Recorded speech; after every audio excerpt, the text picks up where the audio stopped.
Kinaswa ng contempt ang lalaking nagbuhos ng tubig kay Dr. Hayden Ko Jr. kanina. Ang nambuhos ay kinilalang si Abner Apuang. Dati po siyang pulis na makailang beses na rin umiksena sa mga nakaraang pagdinig sa Senado. Nakatutok si Rafi Tima.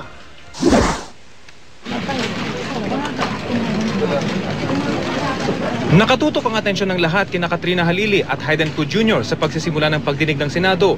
Nang walang kabog-abog, isang lalaki ang nagbuhos ng tubig sa doktor.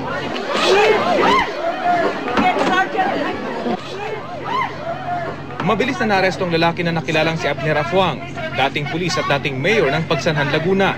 Mismong tubig pa umano ng abogado ni Hayden ang ginamit sa pagbuhos. Baboy ang tingin ko eh. Hindi dapat magtagal sa budo yung ganyan. Pinanood ko yung sex video eh.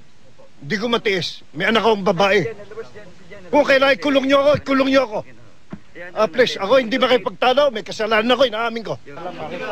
Habang ina-escortan papunta sa opisina ng Senate Security, nagbabala pa si Apuang. Hindi nga, wala akong baril eh. Kung nasa lisi kong baril, papatayin ko kanina. Asunto lang yan eh. Sa opisina ng Senate Security, hindi na pinapasok ang media.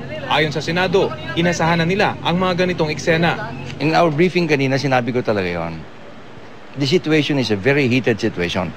Aside from the emotions of people going up, ang lugar ang init din.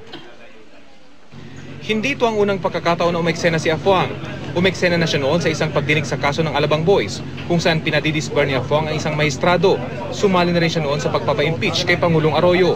At ilang beses nang nagpakita sa media na nagsusunog ng iba't ibang watawat ng ibang bansa.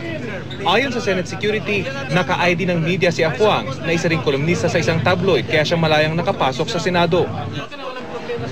So, siyempre, kayo pinababayaan namin kayo lumapit. So, in the same manner, we treated him the same way as we treat you guys. So maghihigpit na ba kayo sa media? Oo, inspecting ko lahat yung ID ninyo. Posible umanong kasuhan ng contempt si Apuang at mananatili siya sa Senate Security Office habang hinihintay ang utos ng komite kung ano ang plano sa kanya. Rafi Tima, nakatutok, 24 oras. Sa pagdinig pa rin